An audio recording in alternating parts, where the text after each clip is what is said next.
네. 우리 부기등기 하고 있죠? 첫 번째 부기등기가 이제 이름을 개명하는 주소를 바꾸는 등기명인의 표시변경 등기, 이제 순위를 유지하려고요. 그 다음에 이제 두 번째 부기등기는 순위를 유지하려는 목적이라기보다는 동일성을 유지하려고요. 그래서 주된 계약에 특약 등이 붙어 있을 때는 그 특약에 관한 내용을 부기등기 형식으로 붙여주게 되어 있습니다. 아무튼 등기명인의 표시 변경이든 그 다음에 환매등기든 간에 부기등기가 되어 있을 때는 주등기 운명에 따르는 겁니다. 그 주등기가 소멸되면은 그 소멸되는 주등기에 붙어 있는 부기등기는 별도의 말소 신청이 없더라도 등기관이 직권 말소한다. 이제 그 원리가 적용되는 건 다르지 않다. 세 번째 부기등기가 제일 중요하거든요. 그 8페이지에 그 권리의 변경 등기가 나오죠. 요 내용을 좀 잘 이해하시면은 이제 부기등기는 뭐 끝난 거나 다름없습니다. 요 권리의 변경 등기의 비중이 꽤 높습니다. 부기등기에서. 한 70% 이상이 부기등기 관련해서 지문이 나오면은 요 세 번째 부기등기 내용일 겁니다. 권리의 변경.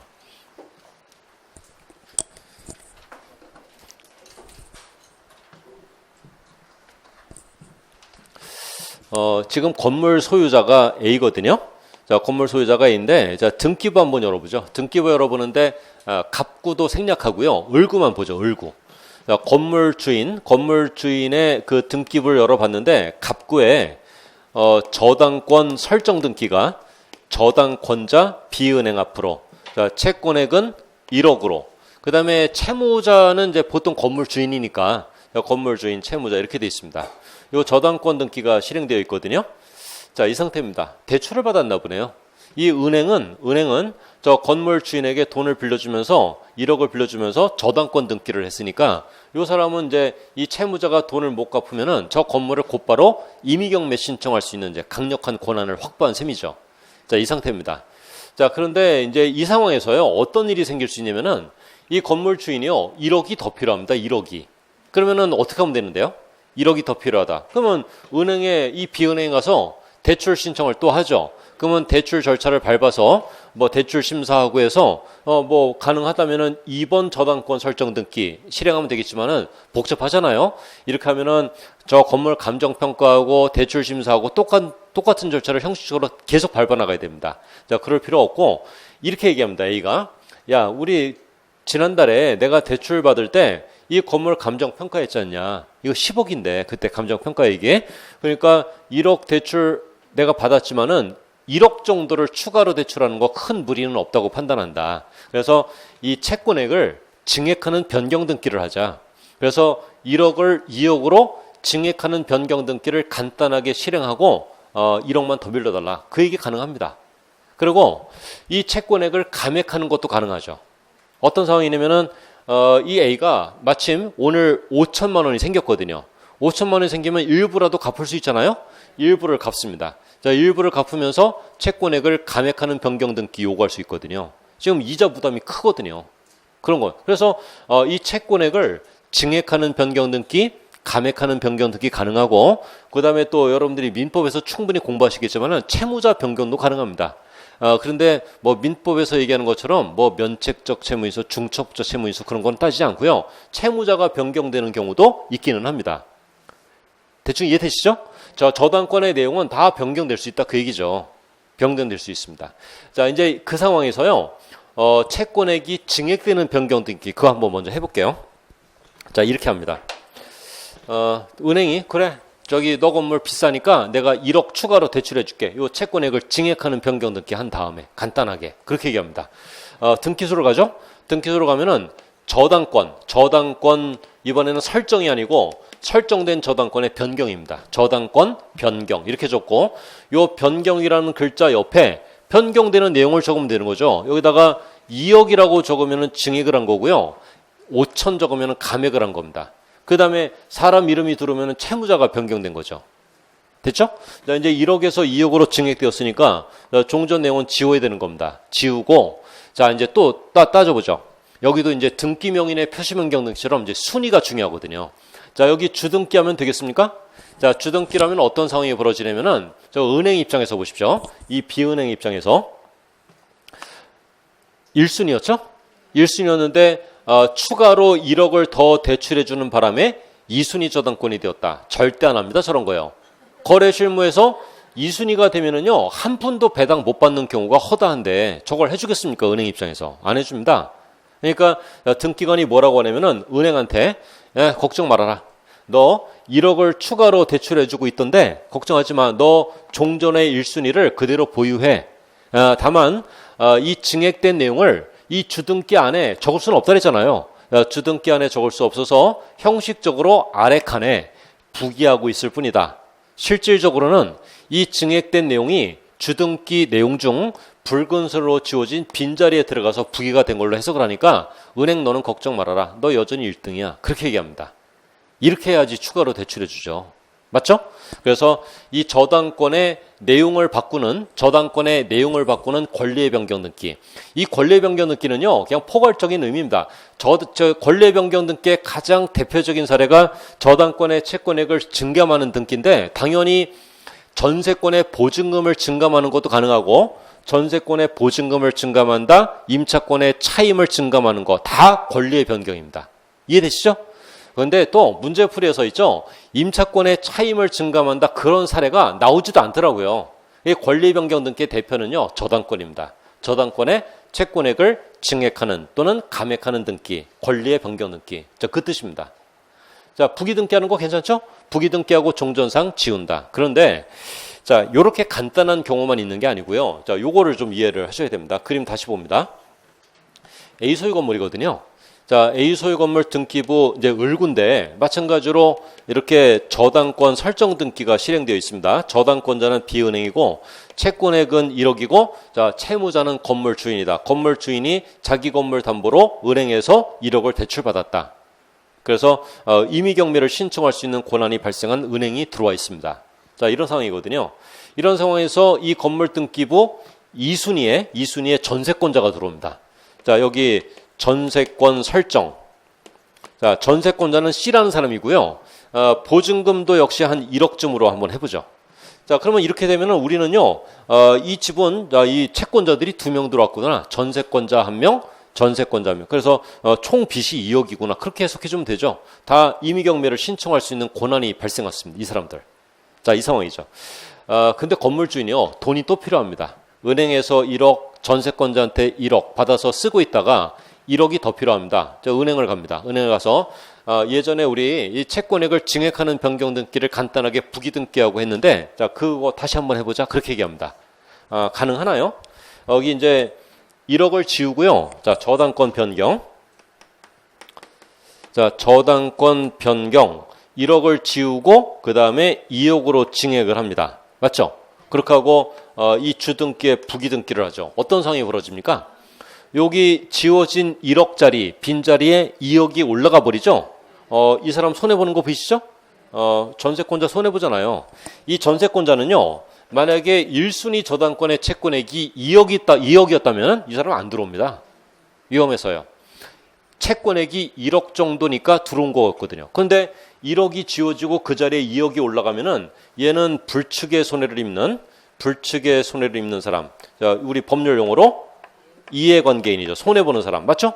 이해관계인이 발생하잖아요. 자, 채권액을 증액하는 변경 등기를 하려고 할 때 이해관계인이 발생한다. 어떻게 하겠느냐? 그 얘기입니다. 어떻게 하겠느냐? 이거는요, 이렇게 출발하십시오. 이 이해관계인이 승낙을 해주는 경우도 있고 승낙을 안 해주는 경우도 있고 그러겠죠? 자, 승낙을 해주는 경우도 있겠나요? 있으니까 이거 보는 거죠. 그래서 전세권자가 그래 괜찮아. 자, 이 채권액이 1순위에서 1억을 2억으로 이렇게 증액해도 난 괜찮아. 승낙을 해줍니다. 그러면 승낙서가 등기소에 제출되겠죠? 그러면은 등기관은 어떻게 하냐면은 이 전세권자가 승낙을 해줬기 때문에 이 전세권자 없는 사람 취급합니다. 손해봐도 된다는 내용이니까. 그래서 부기 등기를 하고요. 자, 부기 등기를 하고 종전상을 지웁니다. 종전상을 지워서 자, 이 원칙적인 방식으로 권리 변경 등기를 실행하면 되는 거죠. 이거 이해되셨죠? 부기 등기를 실행해서 이 권리 변경 등기 할 수 있다. 그런데 이 전세권자가 이해관계인이 승낙을 안 해준다. 승낙을 안 해주면 어떻게 해야 되나요? 못하나요? 권리 변경 등기? 자, 할 수는 있습니다. 어떻게 하냐면요, 이걸 부기 등기로 안 하고요, 주등기로 해버리면 되는 겁니다. 요 숫자, 아랍의 숫자 하나만 바꾸면 됩니다. 1의 1을 3번으로 주등기로 숫자 하나만 고치면은 아무 문제가 없어지는 거죠. 종전상은 지우지 않고 그대로 두는 겁니다. 이렇게 하면은 이 주등기를 한다는 건데, 이럴 때는 이 이해관계인에게 손해를 끼치지 않는 방식으로 변경 등기가 실행된 거거든요. 왜냐하면은 자 보십시오. 이 상태에서 이 건물이 경매에 넘어갔다. 그 배당을 받아야 되잖아요. 배당을 받을 때 1순위 저당권자인 은행이 1억을 배당받겠죠. 2순위 전세권자가 또 1억을 배당받겠죠. 그래도 남는 돈이 있다면은 이 저당권자는 3순위로 내려가서 2억 중 1순위에서 배당받은 1억을 제외한 나머지 1억을 여기서 배당받거든요. 전세권자가 배당받은 다음에 그 전세권자한테 손해 끼치지 않는 거 이해되시죠? 그러니까 이 주등기로 한다는 거죠. 승낙을 못 받으면요. 여기서요, 전형적으로 출제되는 정답이 뭐냐면은 들어보십시오. 자, 1순위 저당권의 채권액을 증액하는 변경 등기를 하려는 경우 2순위 전세권자의 승낙을 얻어야 한다. 맞나요? 그거 틀리는 겁니다. 다시 할게요. 못 들으셨죠? 다시 할게요. 1순위 저당권의 채권액을 증액하는 변경 등기를 하려는 경우 2순위 전세권자의 승낙을 얻어야 한다. X잖아요. 얻지 못해도 되지 않습니까? 얻지 못해도 실행할 수 있잖아요. 실행 방식이 다를 뿐이죠. 그 질문 틀리는 걸로 해주는 겁니다. 걔가요, 늘상 나오는 정답입니다. 이 권리 변경 등기에서. 그러면은 이 질문은 어떻습니까? 그러면 승낙을 받아야 한다. 하여야 한다. 그러면 X인가 보다. 그러면은요, 이런 질문도 나옵니다. 자, 1순위 저당권의 채권액을 증액하는 변경 등기를 부기 등기로 하기 위해서는 2순위 전세권자의 승낙을 반드시 얻어야 한다. 그럼 그 질문 또 맞잖아요. 뭐라는 거야, 쟤? 하면 다시 보십시오. 1순위 저당권의 채권액을 증액하는 변경 등기를 부기 등기로 하기 위해서는 2순위 전세권자의 승낙을 반드시 얻어야 한다. 지금 이걸 읽고 있는데요? 이건 괜찮죠? 뭔지 아시겠죠? 요 상황을 우리가 문제풀이반에 가서도요, 충분히 연습할 건데, 범위는 이렇게 좁혀져 있습니다.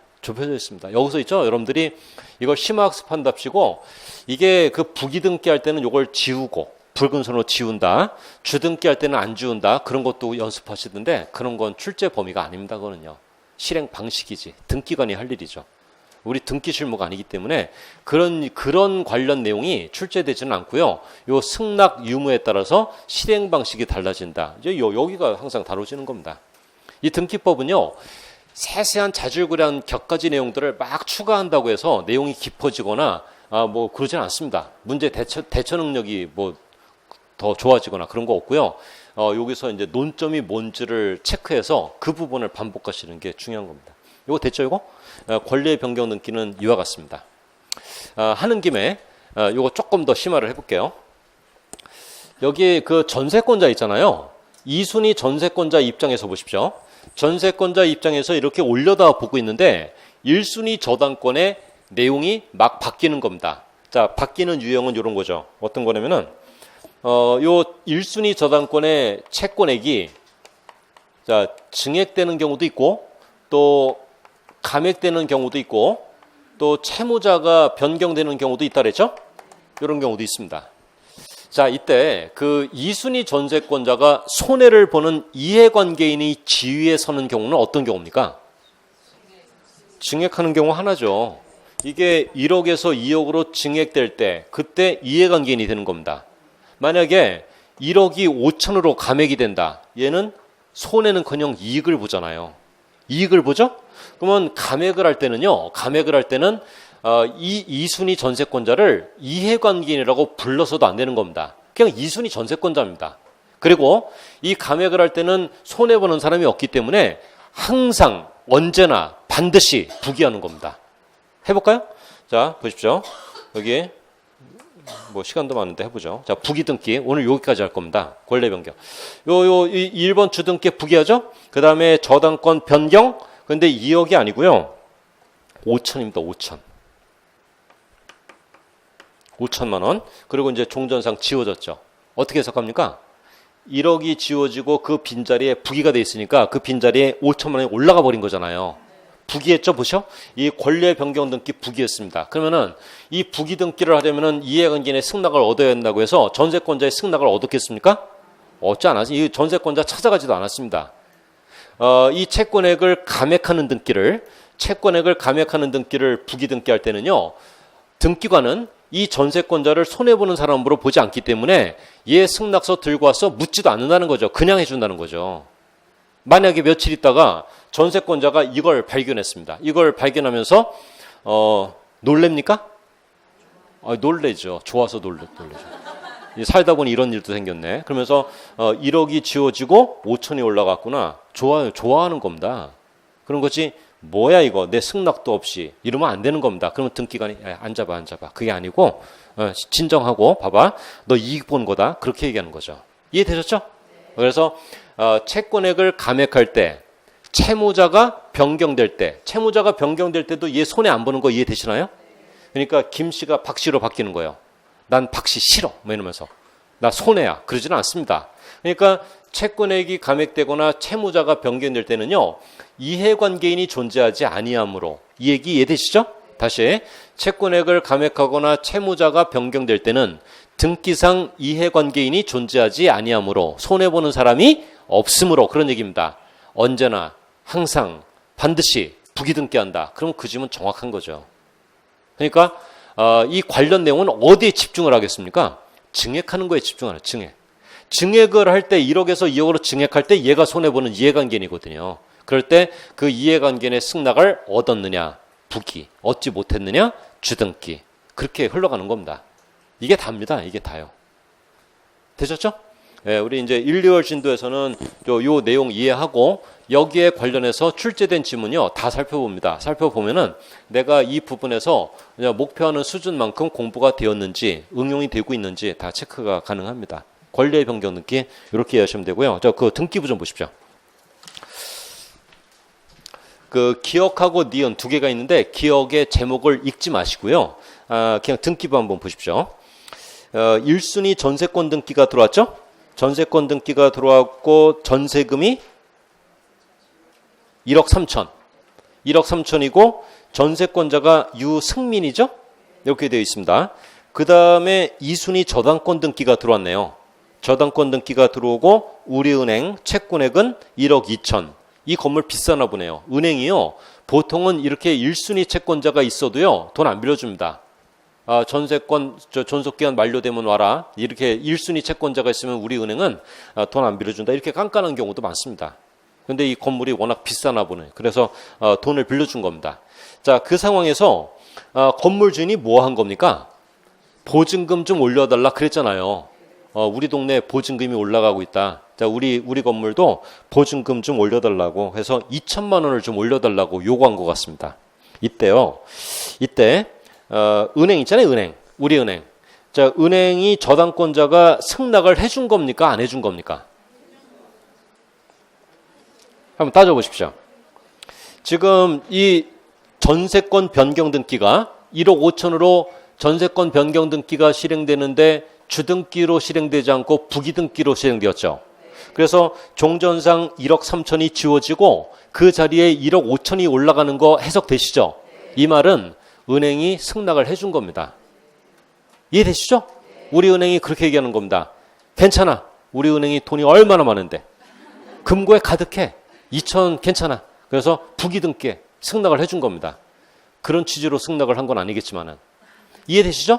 그래서 제목을 보십시오. 기억에. 권리변경 등기에 관한 이해관계 있는 제3자. 제가 그냥 이해관계인 그랬는데 사실 그 정확한 용어가 아니고요. 자, 이제 문제풀이에서 나올 때, 조문에서 나올 때는요. 이해관계인이 아니고 이해관계 있는 제3자입니다. 여기서 이 등기부에서 이해관계 있는 제3자는 누구를 말합니까? 우리은행이요. 저당권자 우리은행을 지칭하는 용어 맞죠? 그래서 기억의 제목은 권리의 변경 등기에 관하여 우리은행의 승낙을 받았다는 거죠. 우리은행의 승낙을 받은 경우니까 부기등기로 했다. 그런 얘기고. 자, 두 번째 니은. 자, 등기부 좀 보십시오. 전세권 설정 1억 3천. 유승민. 2번 저당권 설정 1억 2천. 우리은행. 그 다음에 어떤 일이 벌어집니까? 보증금이 증액되고 있죠? 보증금이 증액되는데 주등기로 했다는 게 핵심입니다. 주등기로 3번 주등기. 요거는 은행이 이해관계 있는 제3자 은행이 승낙을 안 해준 겁니다. 맞죠? 그래서 만약에 이 건물이 경매에 넘어갔을 때 유승민 씨 있잖아요. 유승민 씨는 1순위에서 1억 5천을 다 배당 못 받습니다. 1억 3천만 배당 받아야 됩니다. 그 다음에 우리은행이 1억 2천을 배당 받고 남는 돈이 있어야 나머지 2천만 원을 배당을 받든 말든 하게 되는 거죠. 이거 확인되시겠죠? 요거 등기부만 정확하게 이해하셔도요, 이 응용되는 관련 질문 다 해결할 수가 있습니다. 이거 이해가 중요합니다. 이해가. 그래서 요 부기 등기 그렇게 정리를 하십시오. 권리의 변경 등기가 가장 중요합니다. 이해관계 있는 제3자라는 내용이 나오면요, 거의 10중 8구 이해 겁니다. 예. 자, 그거 확인하시면 되고, 그 다음에 한번 넘겨보죠. 거기까지 하려고 했는데 너무 빨리 끝났네요. 자, 9페이지 좀 더 보십시오.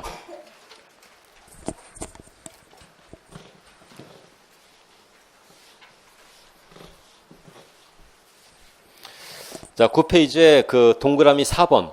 자, 권리의 이전 등기라고 해서 나오죠. 권리 이전 등기. 요거는 가볍습니다. 요거는 이제 편안하게 좀 보셔도 됩니다. 이게 그 보존 등기가 박영숙 씨 앞으로 돼 있고요. 집이 팔렸죠. 김동주 씨에게. 소유권을 이전할 때는 주등기한다. 이건 뭐 늘상 봐왔는 거려 뭘. 그래서 소유권 보존 등기, 주등기한다. 소유권 이전 등기, 주등기한다. 끝났죠, 뭘. 그런데 그 밑에 보십시오. 소유권 외의 권리의 이전 등기요. 자, 그거 기억이 아니고 니은입니다. 자, 니은. 소유권 외의 권리라고 하면은 뭐냐면은 전세권, 저당권, 임차권, 소유권이 아닌 권리를 이전하는 것도 가능하겠죠? 그거는 부기등기하라고 하는데, 자, 이유는 그렇게 저 정리를 좀 해보십시오. 이건 원리는 복잡한 게 아닌데요. 전세권 이전 부기한다. 임차권 이전 부기한다. 저당권 이전 부기한다. 그 내용은 정말 많이 사용하는 내용입니다. 그러니까 결론은 구구단처럼 알고 계셔야 됩니다. 자, 이렇게 대충 이유를 정리를 해보면은 이런 거죠. A 소유 건물이죠. 자, A 소유 건물 등기부 그 을구를 보죠. 을구. 자, 을구에 이렇게 그 전세권 설정 등기가 자, 전세권자 앞으로 자, 보증금 1억으로 이렇게 되어 있습니다. 자, 전세권 설정 주등기했거든요. 근데 이 전세권을 양도하는 거 가능하죠? 이 전세권 물권이니까 넘기는 거 가능하다면서요. 그래서 건물 주인의 동의도 없이 이전할 수 있다는데요. 그래서 전세권을 이전합니다. 그런데 이 이전되는 전세권은요, C가 취득하는 전세권은 새로운 전세권이 아니잖아요. 이거 B가 가지고 있는 전세권을 넘기는 거죠. 여기 이 B가 A 소유 건물에서 2년 약정하고 살고 있다가 갑자기 그 발령을 받아서 부산으로 갑니다. 가는 김에 이 전세권 남은 존속 기간 내에서 넘겨주는 거잖아요. 새로운 전세권 아니죠? 그런데 이걸 갖다가 주등기하면은 논리적으로 모순이 생기죠. 이 전세권 같은 전세권이니까 운명을 같이 해야 될 거 아닙니까? 그런데 이 이전되는 전세권을 주등기로 하면은 존속 기간이 만료되어 1번 전세권이 소멸되어도 말소가 되어도 2번 전세권은 끄떡 없다. 그렇게 결론이 나오는데 그런 일은 있을 수 없다는 거죠. 같은 전세권이기 때문에 운명을 같이 해줘야 됩니다. 부기등기를 하면은 왜 운명이 같이가 되나요?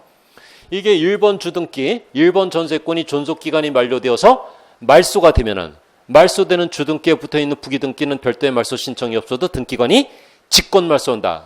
그 원리에 들어가잖아요. 맞죠? 이게 합당하잖아요. 야, 좀 더 말해봐. 그럴 필요 없습니다. 자, 이 정도면 자세하게 한 겁니다. 그래서 결론은 이겁니다. 이전 등기요. 이전 등기. 소유권을 이전할 때는 주등기를 하는데 소유권이 아닌 권리를 이전할 때는 저런 원리에 의해서 다 부기하나 보다. 전세권 이전, 저당권 이전, 임차권 이전, 환매권 이전, 권리질권 이전 다 부기등기하는 겁니다. 소유권이 이전되는 게 아니라면은 정리되시겠죠? 그렇게 정리하십시오. 그렇게 정리하시면 됩니다. 그래서 거기 그 등기부 샘플을 보시면은 이건 뭐 해석할 게 없습니다. 자, 그렇게 보시면 됩니다. 소유권 이전할 때만 주등기한다. 그리고 보는 김에 이거 한번 해보죠. 등기부에요. 소유권이 최초로 기재가 될 때는 보존 등기입니다. 그러니까 등기부에 소유권이 최초로 들어가잖아요. 그건 보존 느낌입니다. 소유권 보존 그러잖아요. 소유권이 보존된 다음에 그 소유권이 순차적으로 이전되어 가는 겁니다. 그래서 소유권 보존 느끼를 줄여서 보존 느끼 그래도 괜찮은 겁니다. 왜냐면 전세권 보존은 없거든요. 이해되시죠? 그 다음에 설정 등기는 뭐냐면은 소유권이 아닌 권리를 등기부에 맨 처음에 기록할 때, 그러니까 전세권이 맨 처음 들어간다. 등기부에 임차권이 들어가거나 저당권이 들어갈 때 그때는 전세권 보존 그러지 않고요. 전세권 설정 그럽니다. 그러니까 소유권 외의 권리가 등기부에 맨 처음 실행될 때는 설정 등기입니다. 설정 등기. 이제 용어가 그렇게 구분되어 있으니까. 자, 등기부 되셨죠? 그 정도 보시면 되고 그 다음에 자 넘겨보죠. 자 부기등기 뭐 하는 김에 다 끝내고 가죠. 뭐 그 5번. 동그라미 5번입니다. 금방 끝납니다. 너무 걱정하지 마십시오. 그 5번째 부기등기. 요거 가압류 가처분 경매 등기가 나오는데 이게 이제 가압류 가처분 경매 우리 첫 시간에 좀 자세하게 이제 본 상황입니다. 지금 하는 게 좀 더 나을 수도 있겠네요. 외워 보십시오. 요거는 지금 자 결론을 먼저 볼까요? 거기에 보니까 소유권을 가압류하고 있잖아요. 위에. 소유권을 가압류할 때는 주등기하는 거 보이시죠? 그런데 밑에 보십시오. 전세권을 가압류한다. 가능합니까? 전세권을 가압류한다. 그 전세권자가 돈을 빌리는 경우도 있잖아요. 그런데 그 전세권자가 돈을 빌리고 돈을 못 갚는다. 그러면 그 채권자는요. 그 채무자가 가지고 있는 재산이 뭐가 있나 따져보는 겁니다. 부동산은 없는데 전세권이라는 권리를 갖고 있다. 그걸 발견합니다. 그럼 전세권에 가압류를 해야 되겠죠. 그런데 보니까 이 전세권을 가압류할 때는 부기등기한다고 돼 있거든요. 맞죠? 그러니까 소유권을 가압류 가처분할 때 주등기, 소유권이 아닌 권리를 가압류 가처분할 때는 부기등기. 결론은 그거죠. 이제 우리가 지금 할 것은 이유가 뭔지, 왜 이렇게 구분해서 실행 방식을 나누는지 이제 그거 이제 대충 보시면 됩니다. 대충. 볼게요. 여기 건물 주인이 A거든요. 자, 건물 주인이 A입니다. 그런데 이 건물 주인이 이렇게 B로부터 1억을 저희 빌렸거든요. 1억을. 이 B는 채권자인데 신용으로 돈을 빌려준 겁니다. 저당권 등기를 안 하고요. 그런데 이 채무자는 돈을 못 갚았죠. B 뭐 합니까? 가압류한다 그랬죠? 이 채권자 어디 갑니까?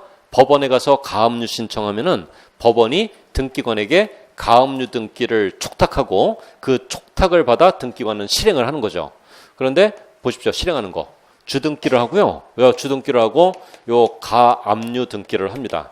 자, 가압류 채권자는 B고 자, 그다음에 받을 돈이 1억인 거. 맞죠? 이렇게 가압류 등기가 들어왔습니다. 자, 지금 따지는 것은 소유권의 가압류를 하고 있는데 이거 왜 부기등기를 안 하고 주등기를 하겠느냐. 이 부기등기라면은요. 이 가압류가 전혀 무섭지 않은 그냥 종이 호랑이나 마찬가지가 되는 거죠. 왜냐하면 보십시오. 먼저 이 소유권을 가압류할 때 부기등기 한다고 가정을 해볼까요? 자, 부기등기 했습니다.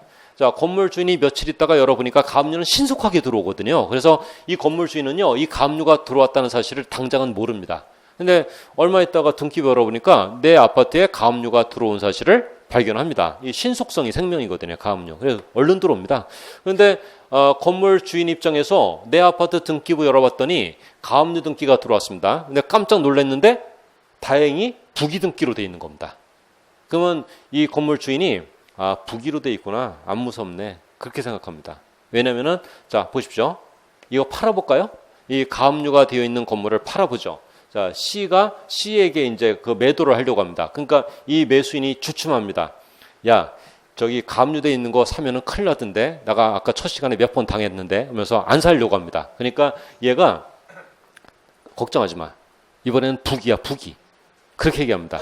그래서 매수를 해봤죠. 여기 2번 소유권 이전 등기가 실행이 되죠. 자, 등기 원인은 매매. 자, 어떻게 됩니까? 이제 등기관은요.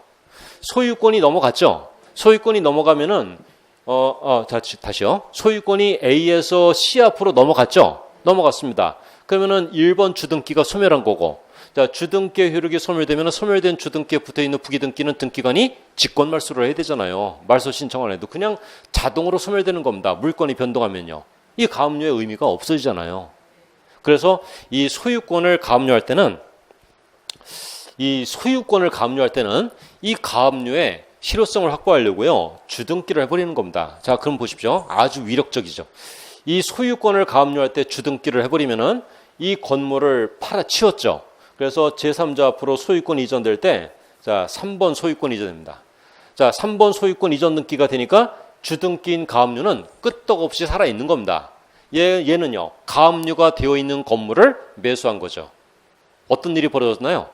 가압류 채권자는요, 가압류를 해놓고 대여금 반환 청구 소송 제기해서 이긴 다음 판결문 들고 강제경매 신청하잖아요.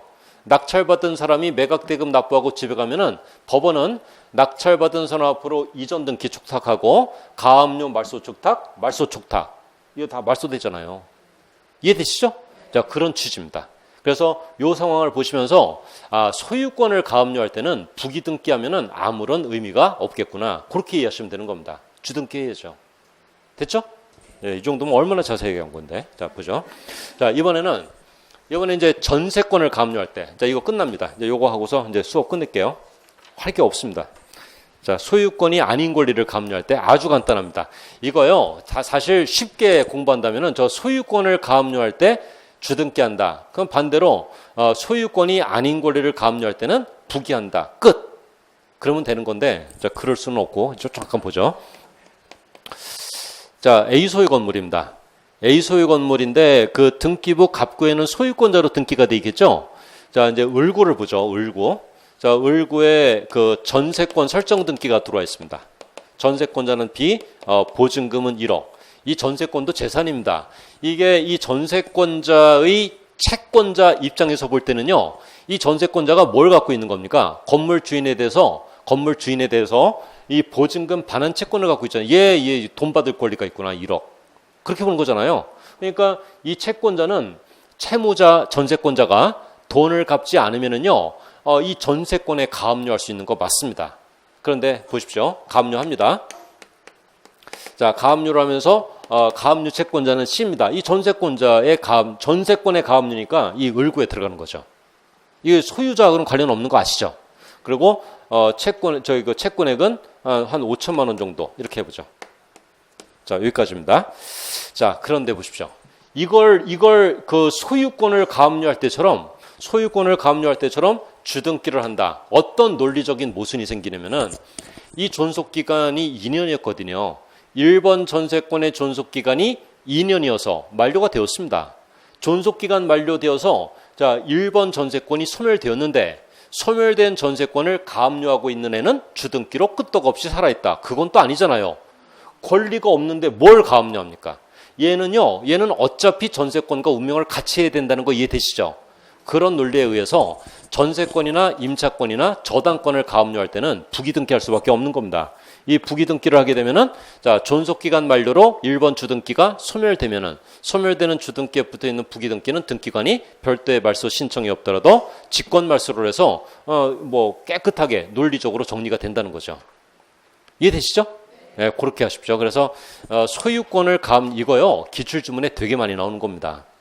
소유권을 가압류할 때는 주등기를 하고 소유권이 아닌 권리를 가압류 가처분할 때, 가처분 마찬가지입니다. 경매도 마찬가지고요. 자, 소유권을 가압류 가처분 경매를 할 때는 주등기, 소유권이 아닌 권리를 가압류 가처분할 때는 부기등기. 그렇게 정리하시면 되고요. 부기등기하는 거 중요한 거 다 끝났습니다. 그렇게 하시면 되죠. 이게 등기법 첫 시간이긴 했는데요. 내용이 좀 부담스러운 것들이어가지고 다음 주엔 나오지 말아야지. 그러지 마시고요. 다음 주에 또 복습을 할 겁니다. 다음 주에 그 복습을 또 빠르게 하고 여기다가 추가해서 얹고 그 다음 주에는 또 전체를 복습한 다음에 또 추가해서 얹고 해서 아까 첫 시간에 말씀드린 것처럼 한 3주치 분량 정도만 여러분들이 잘 정리하시면은 등기법도 다 볼만합니다. 볼만하거든요. 요 부분을 생각해서 그렇지. 네, 마칠게요. 수고하셨습니다.